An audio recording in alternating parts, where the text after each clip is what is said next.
Alors je vais vous montrer une erreur que vous êtes susceptible de rencontrer lorsque vous allez utiliser de manière intensive Flutterflow.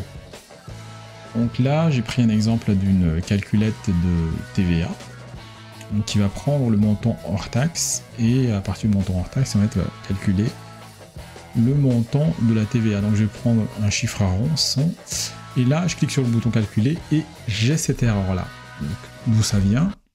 C'est ce qu'on va voir dans la suite de la vidéo.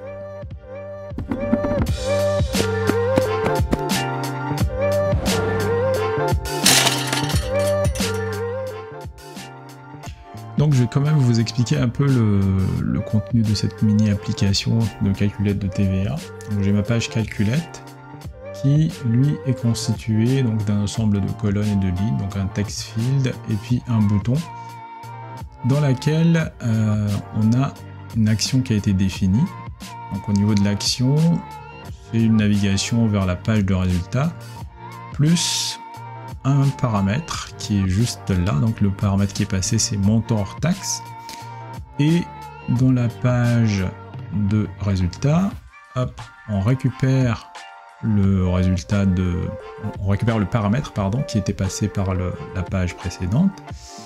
Et on passe ce paramètre là à une fonction, où je retrouve la fonction d'ailleurs.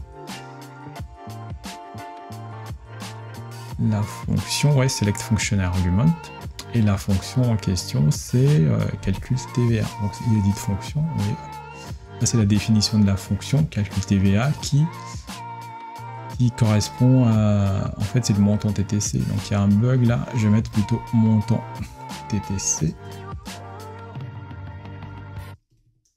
Mais c'est pas vraiment notre bug à nous.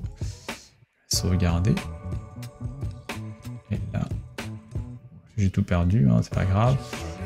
Mais là, c'est custom function et calcul TTC, dans laquelle je vais passer comme paramètre le paramètre qui est passé de la page précédente.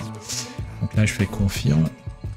Si je reteste, donc pour à chaque fois qu'on modifie une fonction, il faut se rappeler qu'il faut toujours le rechecker derrière. Donc maintenant si on le lance,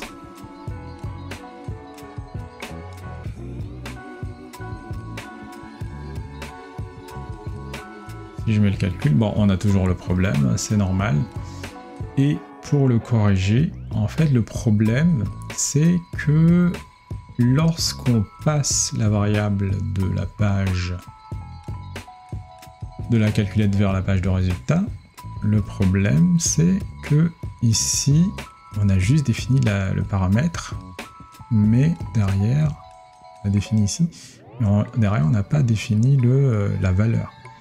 Donc ce qu'il faut qu'on fasse en fait, c'est ce qu'on a besoin, c'est la valeur qui a passé, c'est le text field qui est défini dans la page calculette. Donc là je définis le text field, le paramètre pour qu'il récupère la valeur du text field. J'enregistre tout ça.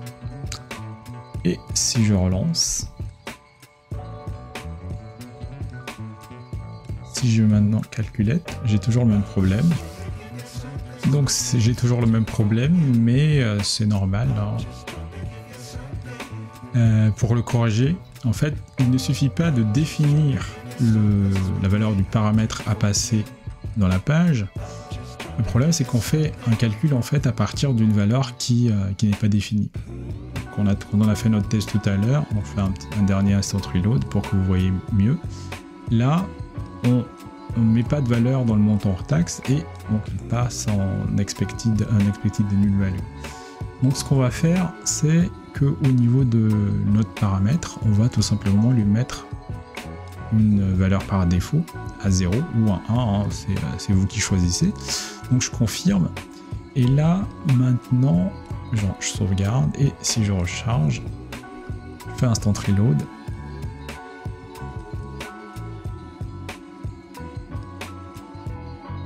et là même si je clique, là vous voyez que j'ai plus de problème. Donc ça fait partie des bonnes pratiques à adopter, le fait de toujours rajouter une valeur par défaut lorsque vous passez des paramètres ou lorsque, s'il est possible, sinon vous vous trouvez dans une situation où vous risquez de perdre beaucoup de temps. D'ailleurs, si vous êtes intéressé par d'autres bonnes pratiques, en fait je vais le mettre à la fin de la vidéo, les liens qui vont bien. Merci.